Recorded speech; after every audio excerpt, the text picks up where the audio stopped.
Shalom Ubracha, nous poursuivons avec la deuxième Mishnah, Mishnah Bet, du premier Pérec de Masechet Yoma. Nous avons vu dans la première Mishnah que le Kohen Gadol devait être séparé de sa maison pendant 7 jours. Et la Mishnah va nous expliquer ici qu'est-ce que le Kohen Gadol fera pendant ces 7 jours. Kol Shivat Tayamim. Pendant 7 jours, Hu Zorek et Adam.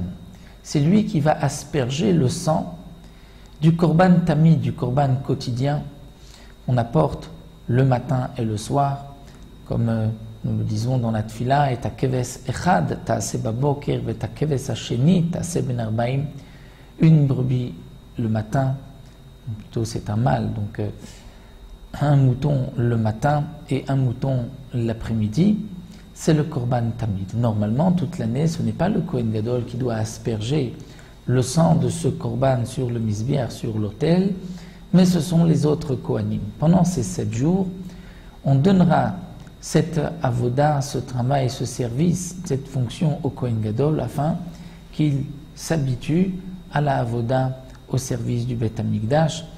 De même, Umaktir et Ketoret, c'est lui qui pendant ces jours devra brûler la Ketoret, les encens, puisque nous avons une mitzvah de brûler les encens sur le misbiar, sur l'autel. Cette fois-ci, c'est sur l'autel pnimi, c'est-à-dire qui se trouvait dans le Echal, qui était en or.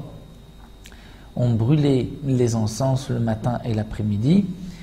Là aussi, toute l'année, tout au long de l'année, ce n'était pas le Kohen Gadol qui brûlait les encens, mais pendant ces 7 jours, on donnait la avoda au Kohen Gadol pour qu'il s'habitue à cette avoda, à ce service. Et Yom Kippourim, le Kohen Gadol rajoutait une troisième fois où il brûlait les encens dans le Kodesh HaKodashim, dans le Saint des Saints, comme nous le verrons par la suite dans les Mishnayot. Donc pendant ces 7 jours, c'est lui qui va asperger le sang du Korban Tamid, c'est lui qui va brûler la Ketoret, ou Métiv et Tanerot, et c'est lui qui va arranger les veilleuses de la Ménorah, qui va enlever les huiles et les mèches qui ont brûlé pour préparer à l'allumage de l'après-midi. Umakriv et Tarosh et Taregel, c'est lui aussi qui va prendre la tête du Korban Tamid et le pied du Korban Tamid et qui va les brûler sur le misbiar, sur l'autel. Ushear Kol Hayamim, mais les autres jours de l'année, nous explique la Mishnah, Imratzal Akriv Makriv, le Kohen Gadol peut, s'il veut, servir au Beth Amikdash, c'est-à-dire il a une priorité sur tous les autres Kohanim.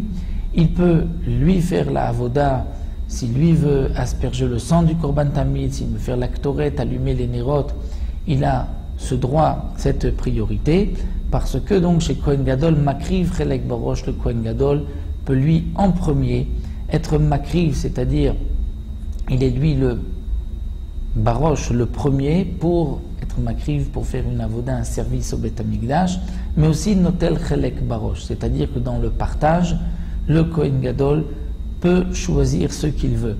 Alors que les autres Kohanim vont se partager les korbanot de la journée, puisqu'il y a certains korbanot qui doivent être mangés, c'est les Remapanim, il y a donc tout un partage en fonction du travail des Kohanim au Beth Amikdash. Le Kohen Gadol, lui, a priorité, il peut prendre le morceau qu'il veut. Donc ça c'est ce que la Mishnah nous enseigne pour les 7 jours. Voici donc le travail du Kohen Gadol qui va s'habituer à la avoda du Beth Amikdash, d'asperger le sang du Korban Tamid, la Ktoret et la Menorah.